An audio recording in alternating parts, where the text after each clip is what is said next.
Welcome to the second lesson of the training course App Development, Gamification and Project Management inside the project Gamification, ICT to Play and Play to Learn. During this lesson, we are gonna see together the most basic gamification elements we can use to include gamification in our apps.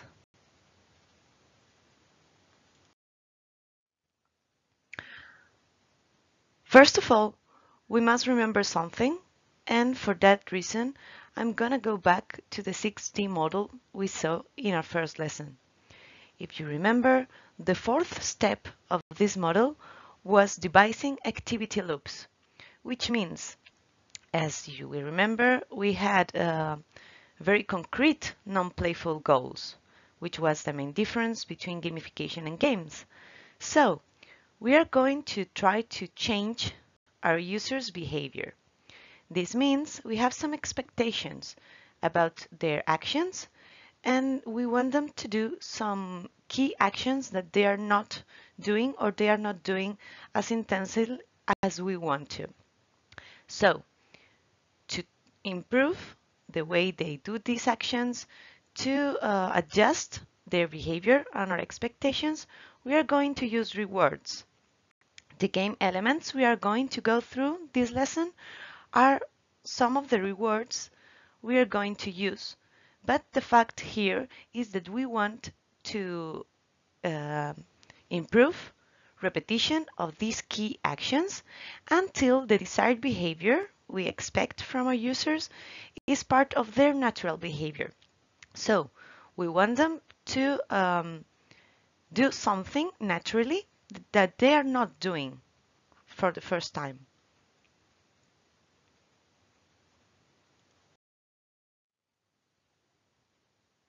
When we talk about activity loops, we are talking about actions that result in a concrete feedback, and this feedback gives the users the motivation to do the same action again.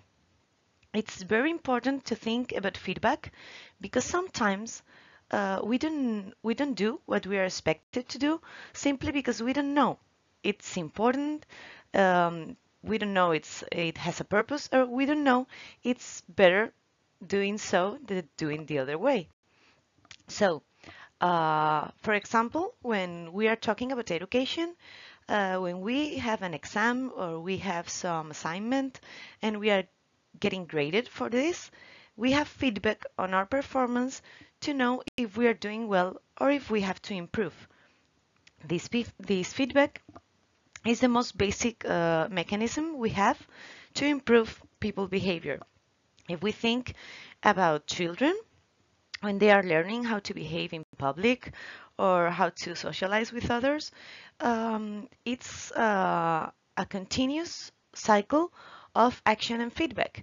A kid throws something to the floor and their parents say, don't do so.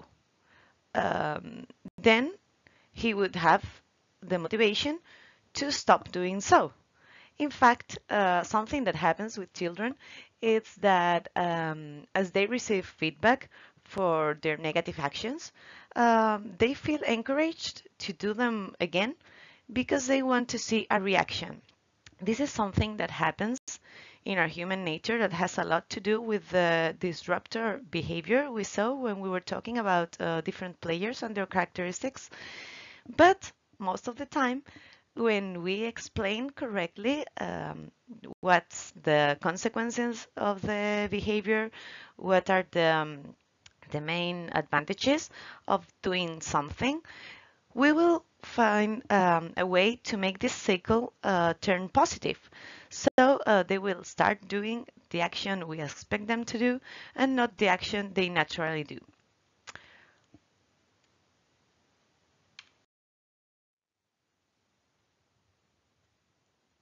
Some apps that have understood perfectly this kind of behavior are social networks. When you see a notification, you are prompted to enter the site and check what kind of content it's the notification about. if you enter and you see that you have got a lot of likes because you posted a picture, you are having feedback.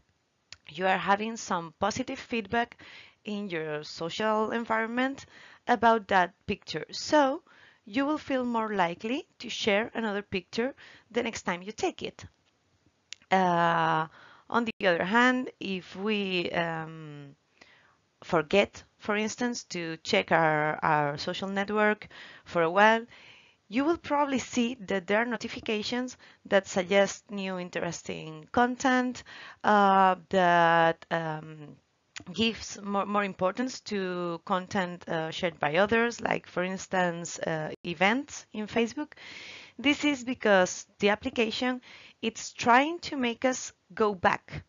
And as we go back and we have this feedback about people interacting with us, we will probably interact at our own time. And if we have a comment, we will probably reply.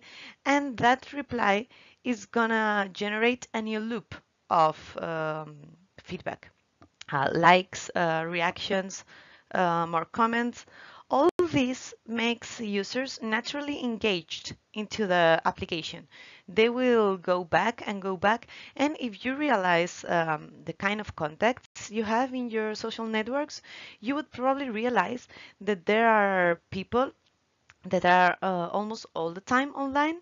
And this is why, because the more you interact, the more feedback you receive, the more encouraged you are to go on interacting. This is a very basic activity loop, and it's triggered only by notifications.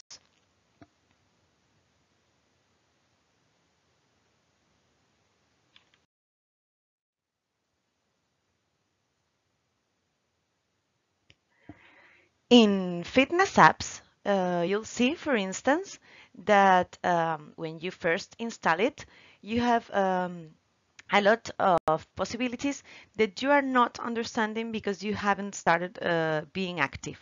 Okay, so what happens? You start receiving feedback as you start using the application. If you see the image in the middle, you see a message that tells you that if you want to get feedback, you have to wear your product for at least 10 hours a day or at least 5 days. This is the way to start people into the use of our application. First of all, we have to show them they're going to receive some valuable feedback on their activities. As I was telling you before, feedback is a very basic reward. These tests or quizzes that are really popular these days are basic feedback mechanism. You give some information about yourself, you receive some answers about your profile, which kind of movie are you, which actor will portray you, all these kind of things work with our curiosity. So feedback, as in these applications, as in a very visual interface that shows us what we are going to do, what we are doing.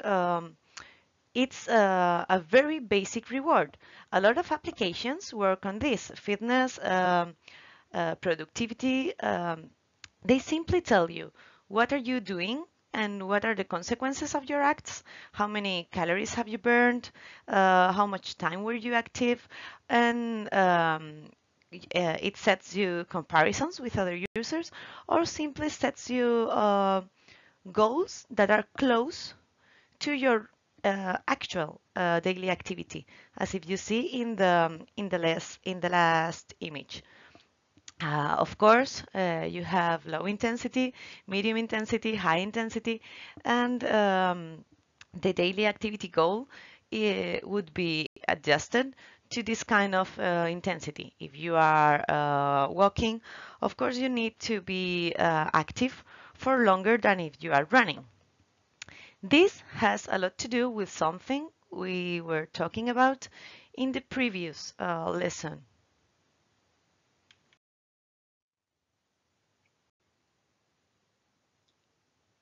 If you recall what we said then, goals must evolve to fit the ability of the players, the users. Um, if we were using this fitness application and in the very first place they asked us to run for 10 miles, a lot of people would probably abandon.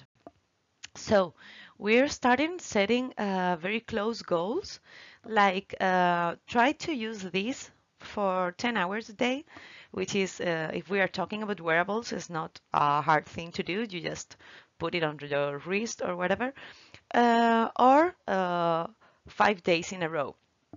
We are asking them to be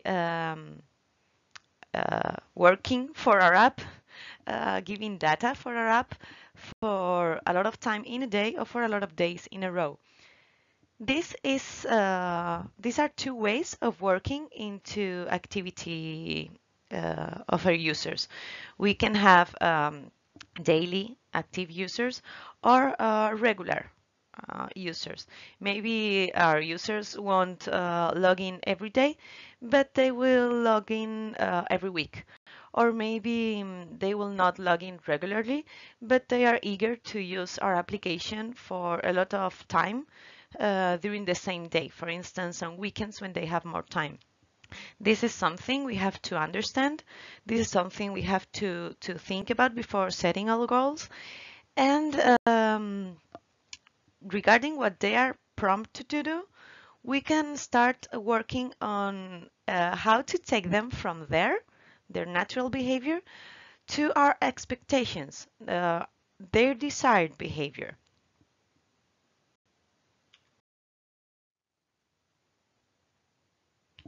This is what we call the player journey. When we start using an application, when we start playing a game, we start as newbies and we don't have the slightest clue of how does it work, what can we use it for, how to do the key actions the application is expecting us to do. Um, this is a first phase that we call onboarding. You first have to land in the application, understand what are the possibilities it gives you, and to understand how you must behave in order to complete what you're being asked to. If you have played any video game, it usually has a first level, which is not even a level, in which you start working with controls. It says like press A to jump, press B to take some objects, um, because the first contact you have with the application, with the game in this case, it's the best way to learn. Nobody reads a how-to guide nowadays, so we have to be very clear, and we usually work with this progressively. Like we start with the most simple actions, and then we ask for a little more, a little more, a little more in order to be progressive. Okay?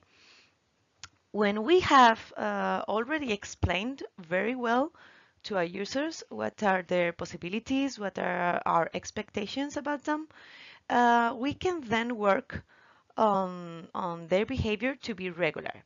This is the most important part in gamification, because it's when we are building their habits, which is the core of gamification.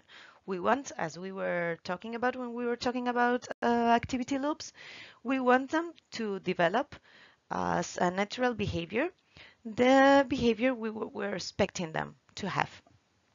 This is something we can only work in regular environments. So one thing that we have to think about is how are we going to motivate them to use our app continuously. As I was saying before, this can be every day or for long periods of time, not regular, but we have to make them engaged with our app for long time enough to build a habit, because this is something you don't just learn, you have to get used to. Okay? If we have done a really good work with this, we can get people to be enthusiasts. If you look at the arrows at the lower side of the graph, this means that some users will always abandon. Some people will do the tutorial and then realize our app is useless for them, or they're not interested, or they are seeing it too hard, and they will stop using the application. It's okay.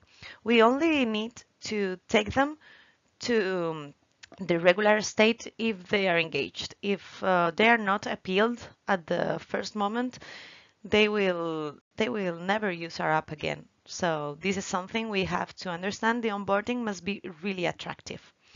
When we get to the second stage, to this habit building stage, um, we can have two possibilities. Some people will abandon this because they get bored, or because they were expecting some rewards, some benefits that they realize they're not getting. Uh, or maybe they just keep trying building these habits and be regulars for a lot of time before abandoning. But a few of the users will get to be enthusiasts. Um, Not every user, okay? It's really common to have casual users. It's okay. But we have to try to get at least part of the users of our app to be real enthusiasts of our app. These are the ones who will master these key actions, and these will be probably the people that help us get new users, because these would be the best ambassadors for our app. If I don't know if you have any favorite app, favorite pub, a favorite sport, you would probably be very eager to talk with everybody about it and to recommend it to everybody. Um, Nothing can compare to the real enthusiasm of somebody to wake up our curiosity. So try to make some people enthusiasts, even though most of the users will stay forever in the regular stage. Okay. Now we are going to see some examples of how to do so.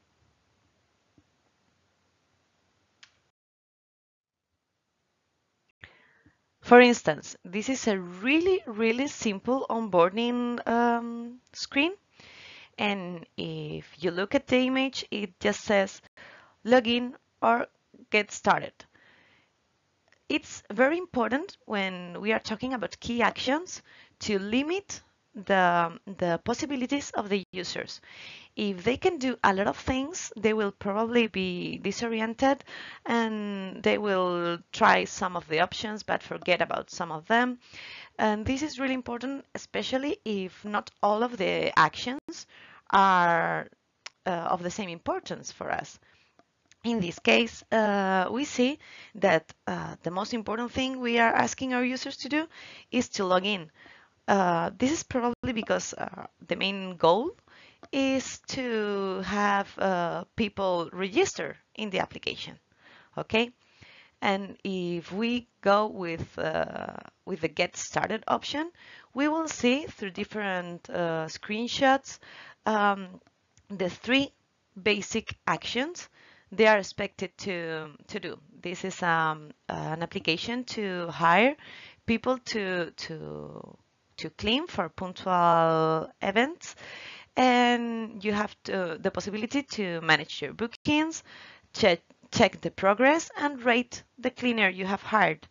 This is the important thing. It doesn't matter if you can change the language of your profile, if you can select from a wide range of cleaners, if you can have a lot of cleaners working for you at the same time.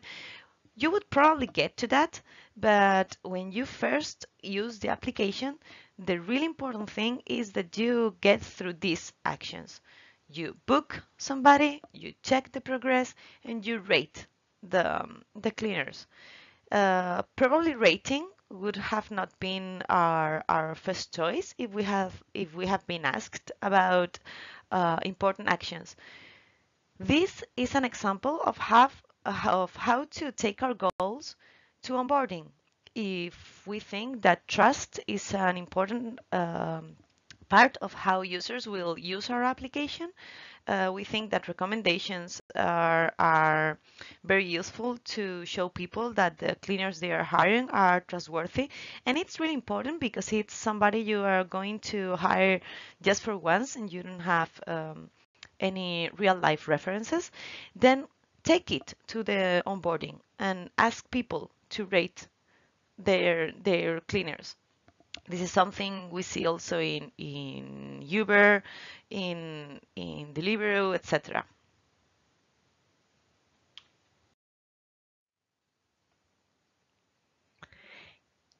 If you see this other screenshot of the onboarding of Swarm, which is an application to check in when you are at different places, something they are doing here is also putting rewards at the very first place. If you see the first image is just the user opening a gift box and having a lot of rewards. It's like, okay, you can get a lot of things. How do you do this?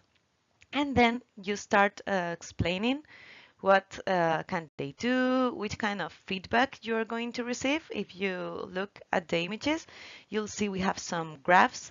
And also something they are including is this leaderboard to make it social from the beginning. If you remember the different kind of players we studied on the first lesson, we were saying that some people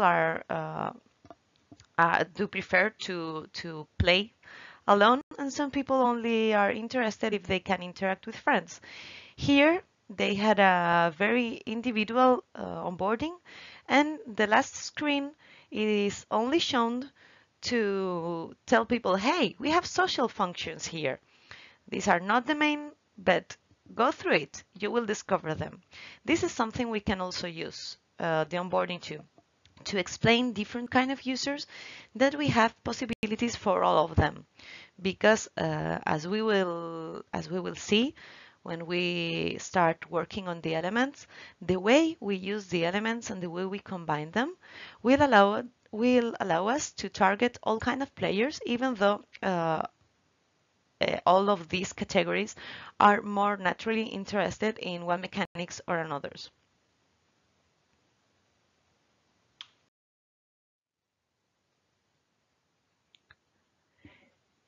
And when we are talking about rewards, something we must understand to keep the flow working, it's that we have to balance rewards and effort.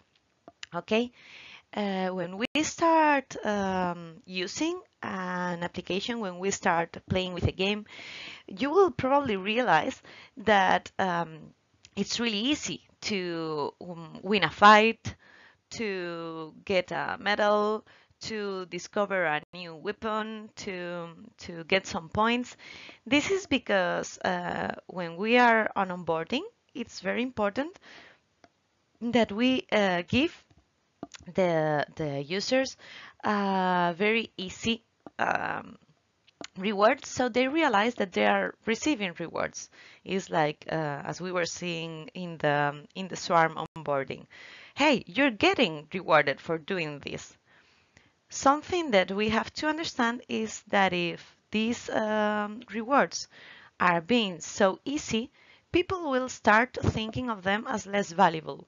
So as they progress, as their mastery increases, as the flow channel goes on and on, we have to start offering higher valuable rewards, but less regular. You will be asked instead of doing one key action or doing it 3 times, you will probably be asked to do it 100 times. This is because we are working on habits. you will naturally do this behavior if you have to do it a lot of times to get the reward. Something that we can do to avoid boredom, because if you see the sad face, something that happens is that if these rewards are not perceived as valuable, or we think they take too long to get, we will be bored, we will be disappointed, and we will probably abandon. This has to do with frustration, as we were talking about in the flow experience. Something that we can do to balance this experience, as they have to wait for longer periods, it's to add some random rewards that will make the process interesting. If you know, for example, when you're traveling and you have a really long trip, it's common if you travel with kids that you start playing games in the car. This is something that has to do with this. If the reward is going to take 8 hours, which is an eternity for a young child, we will have to put something interesting along the way. So if you work with um, applications that ask you, for instance, as we are going to see, to make a lot of reviews of places to get a prize, you can put some random rewards associated, for instance, with off app events like St. Patrick, Christmas, Halloween. So this will make the wait feel like shorter, because it will have passed less time since you last got your last reward.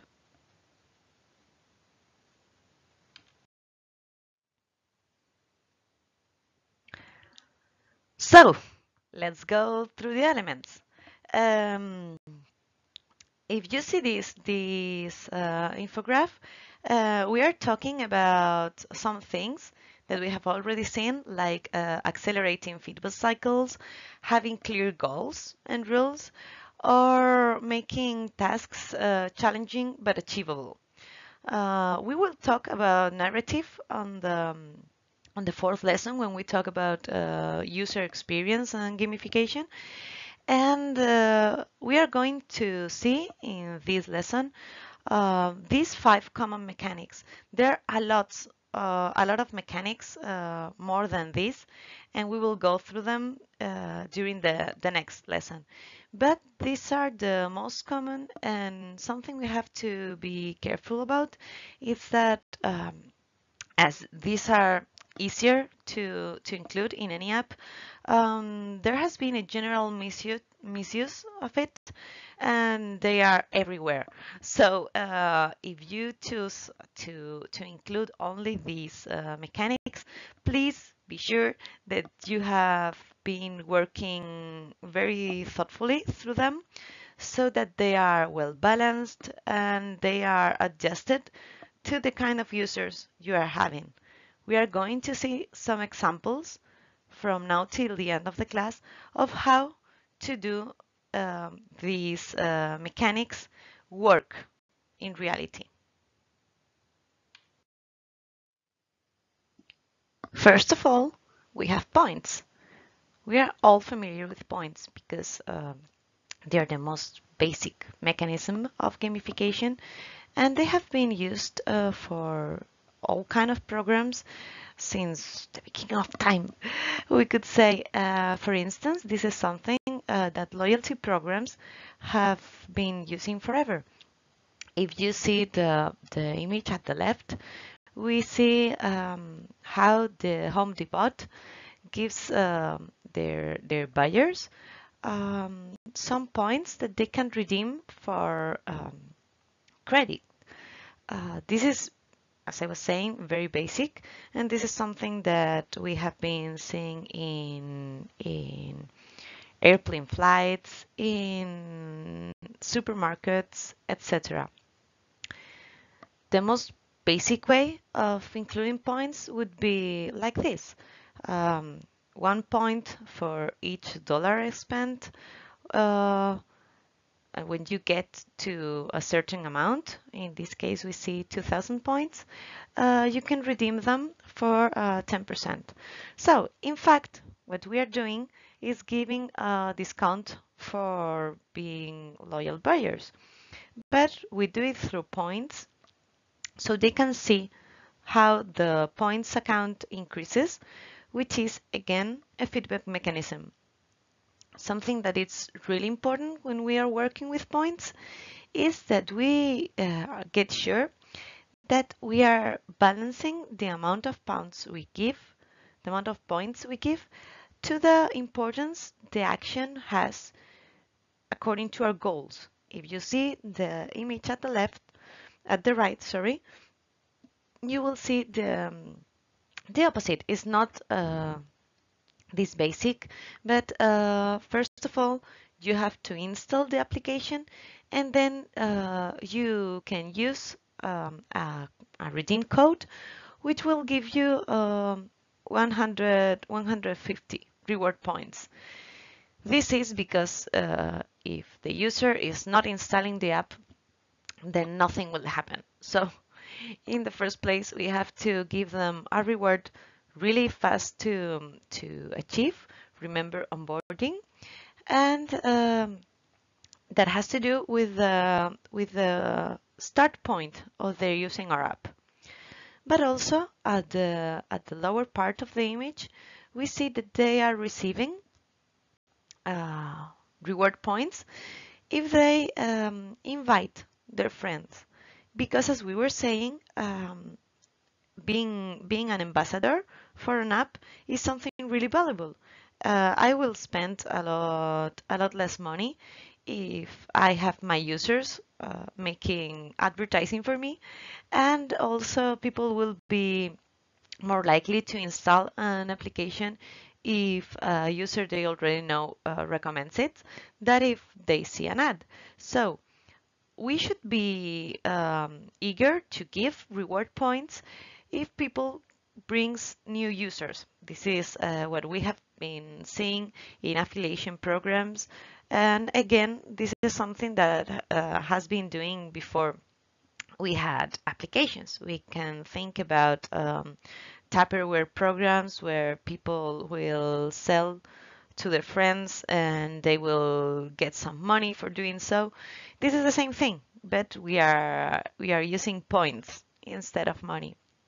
We will talk in the next lesson about the different mechanisms to have a virtual economy inside our app, and how to balance these points and virtual money and the real cash, so that we don't get broke because people get a lot of points and then crash our economy.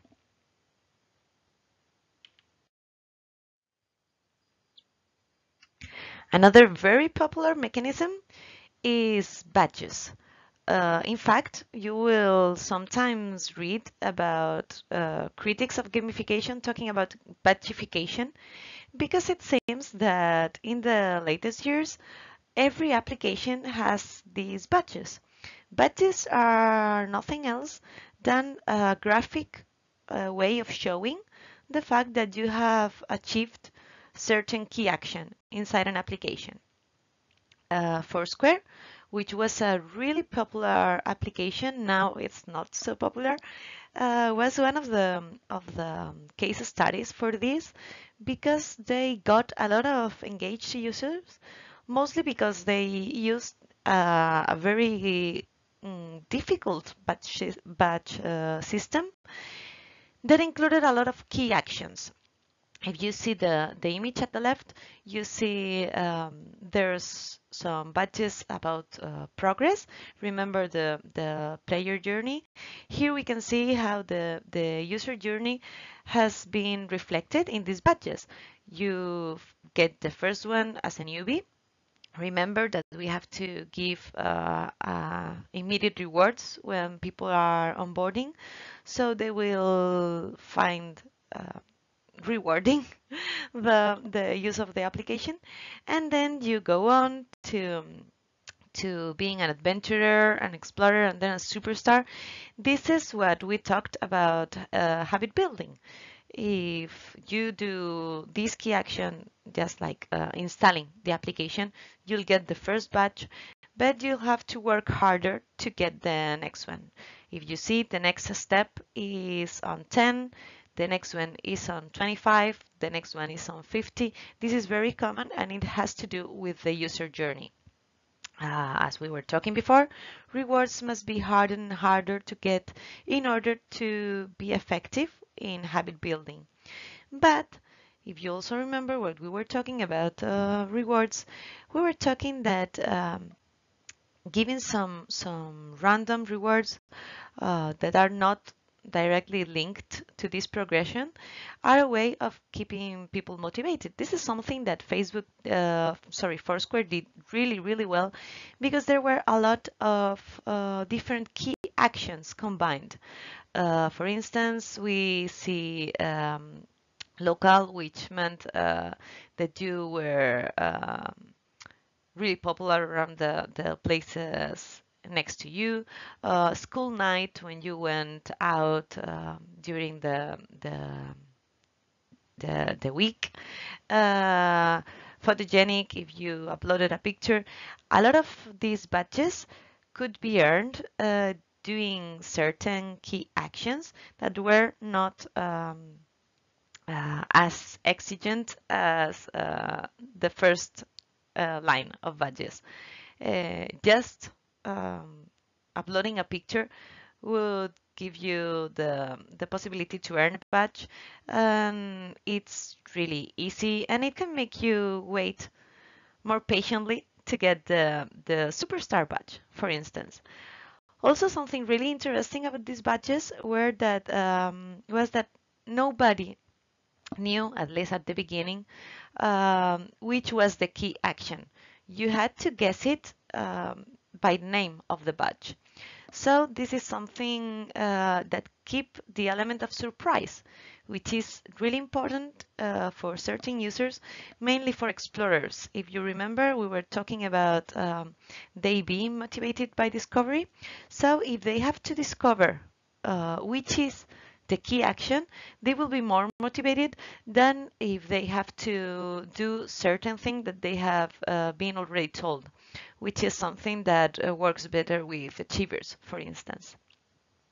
Another initiative that it's really interesting regarding badges, it's Mozilla Backpack, which is an initiative that wants to group all the learning achievements when internet users have. So they're helping different learning centers to issue badges um, in order to make like this profile where you can show off all the badges you may have. This is really interesting if we are able to integrate it, for instance, in LinkedIn or other ways of um, sharing our resume nowadays, because it would be easy to have the confirmation that you have the qualifications you say you have. And it's really interesting also in the context of informal education because it gives a general view of your competences, whatever the institution you have been learned them.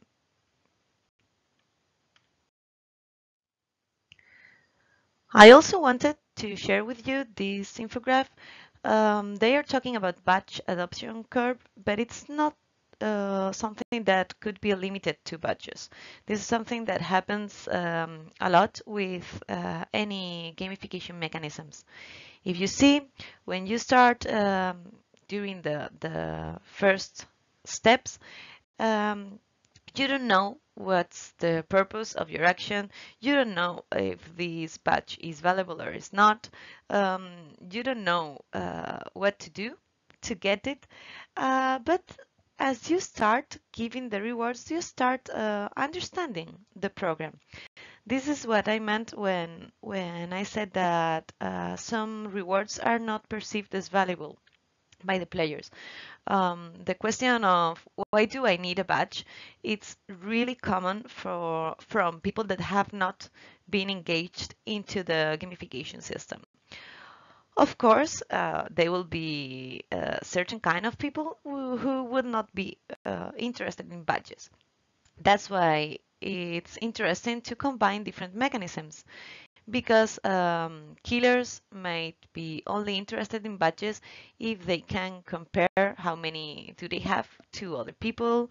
Explorers, as we were saying in the Foursquare example, may be only interested if they don't know which is the key action, so they have to discover it. And socializers might be only interested if they have a way to share them in other contexts, like Mozilla Backpack or Facebook. A lot of badges have these social sharing buttons because they want to show off. Badges usually work better with achievers because they are more likely to get to this obsession phase when they're gonna catch them all, like Pokemon.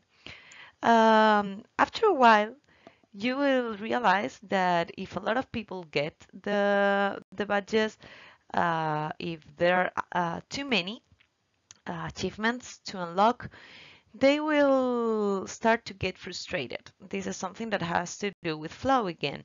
If the reward is not perceived as valuable because there are a lot of them, or because a lot of people have already get to achieve them. If the effort is considered too much, if, for instance, we have gone from these 10, 25, 50 to 500 key actions, uh, the player, the user, would probably feel exhausted and finally abandon the program. So, in this mechanism, in any other mechanism, balance will be always the key.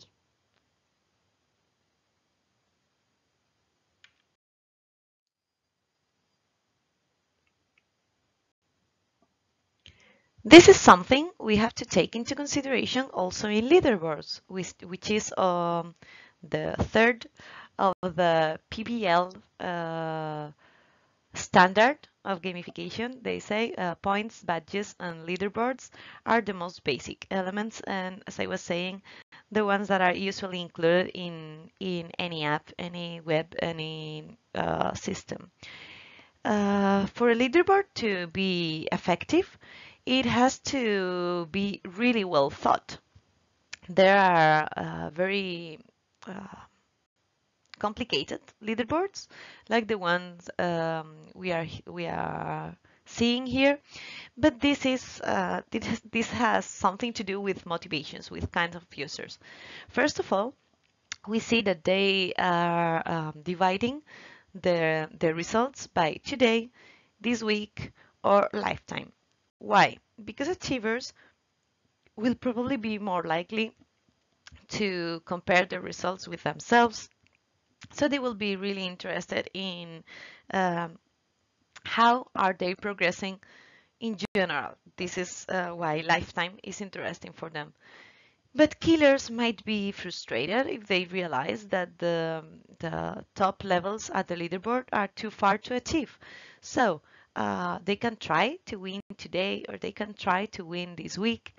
And this is something that will help them be motivated and not frustrated, not anxious. Something that we can use also is this separation between all users and my level. This is something that you have probably seen in every game you play. If you play casual games, um, they set up some levels. We will be talking about levels in a few minutes, because it compares you with people that they are that whose punctuations are more achievable. Remember, if the challenge is too high or too low, we will be frustrated or bored. Something that is really interesting also is comparing the results with your friends, because it's not the same to compete against strangers that compete against the people around you. This is very important, mainly for socializers who can then talk about their punctuation, their more difficult levels, their progress, and for killers. Killers can be more motivated by competition with strangers, but for socializers, it's really important to think about their competitors as people they can interact to.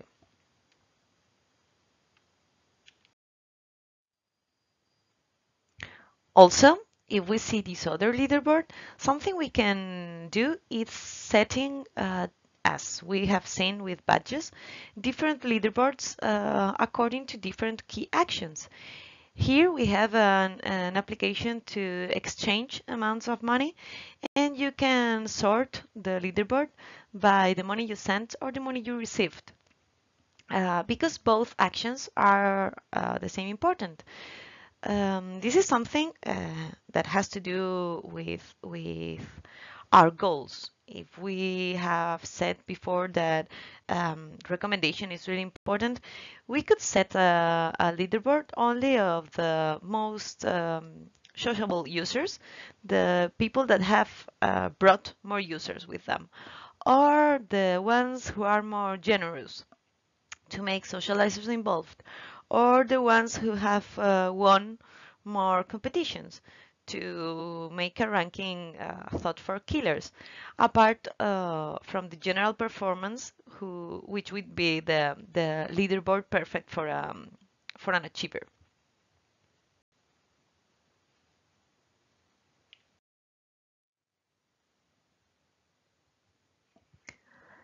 Let's get back to levels. As we have said, this is something that allows us to group our users in different categories.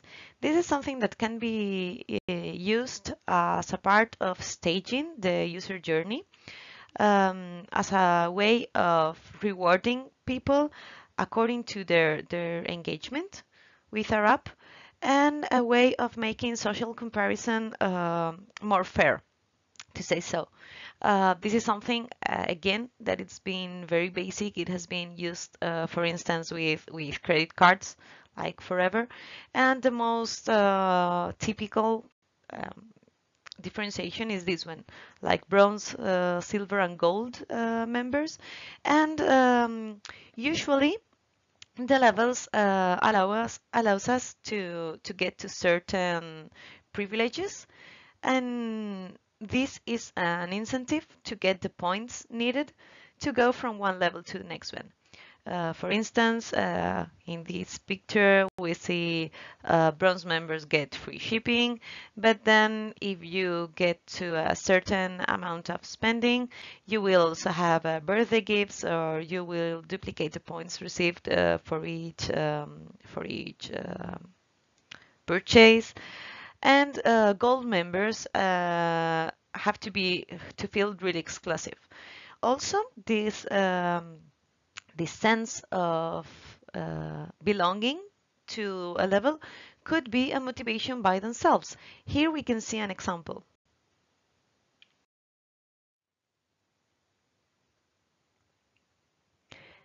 In the Marvel fan page, you can earn some points if you answer tests, if you complete information, if you interact with others, if you buy some merchandising, and that brings you to one level or the next one. Something really interesting is that if you look at this pop-up, they're asking you to come back in the coming months for more detail on the benefits. Here we are talking about a love mark, a universe the users are already very interested about, and they have a really strong inner motivation. So we can use this motivation to make them feel special, and that feeling of being better than others, that feeling of being part of a small clan, that feeling of being a really believer of the fandom can be used to motivate them in the onboarding level. Of course, something that we must take into consideration is that inner motivation could be also uh, could also feel frustrated if they realize that they are not being rewarded because they already loved the brand. This is something that happens a lot with like for instance telephone companies when they offer big discounts for new members, and then the people that have been paying them for ages feel really frustrated because they don't get those good prices. So be sure you don't overexploit the inner motivation of your users, okay?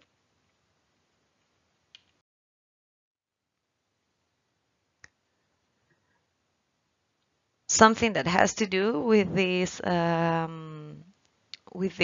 progressive motivation is that, as we were saying, you should make the progress between levels really fast at the beginning, because then they will probably feel curious about what happens in next level, and they will feel immediately rewarded. Again, the user journey. If you see this picture, they are receiving 35 points of experience, and they are almost on level 2. This is something really common that we see every day.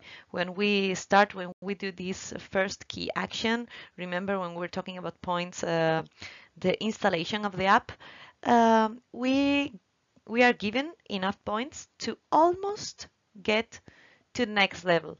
Completion is also a very strong mechanism of motivation.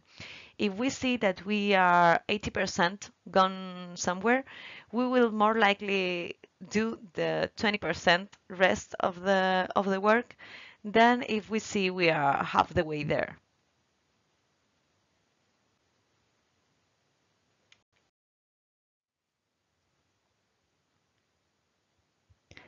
And this is something that applies to challenges also. If you look at this image, something they are doing here is trying to make the reward more and more valuable as it gets further. Why? Because probably these 50 first stars are easy to get by logging in, by connecting your social accounts, by doing your first review, but probably you will run off key actions and it will be harder to get the next 50 stars.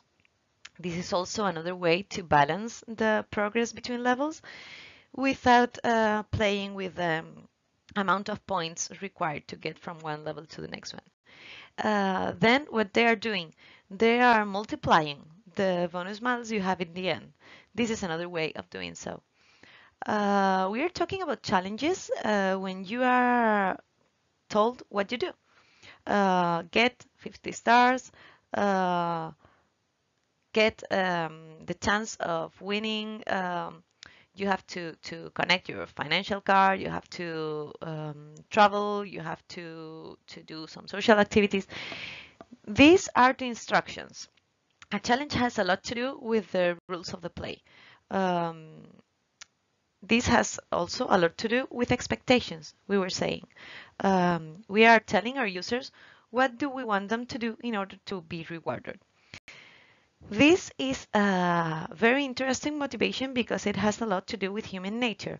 When we feel challenged, we are eager to do things that we will probably not do spontaneously.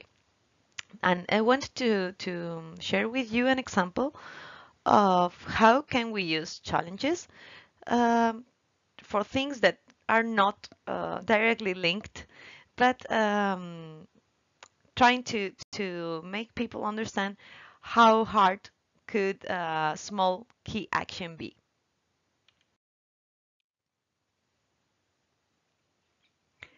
Here we have an example of a campaign of UNICEF.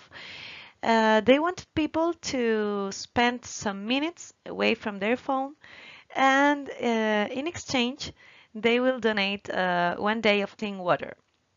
So, this is something that I find really interesting because if you compare the difficulty of getting clear water and the difficulty to be a minute away of your phone, you can be really saddened by the fact that we found it so hard to keep away of such a luxury device. But the fact is, here they are understanding the real spontaneous behavior of their users. This application is targeting people who are real addicts to their phones. So for them, being apart from their phone for a minute, it's a really hard thing to do. So it deserves a really important reward. Okay, and I wanted to use this example because sometimes we don't take into consideration the reluctancy that our users might have. For instance, if we are targeting people that are really afraid of giving their personal data away, and we give a very low amount of points or a very small reward for connecting their social network sites with our application, we will probably have a lot less logins with these kind of social services because we only see it's a click, it's a really small action, a really easy action, but for them it has a lot of meaning. So when you think about balancing these points, these levels, these rewards, please never forget not only how important the key action is for you, but also how hard it will feel for users. Because if not, they won't ever feel the reward is being fair.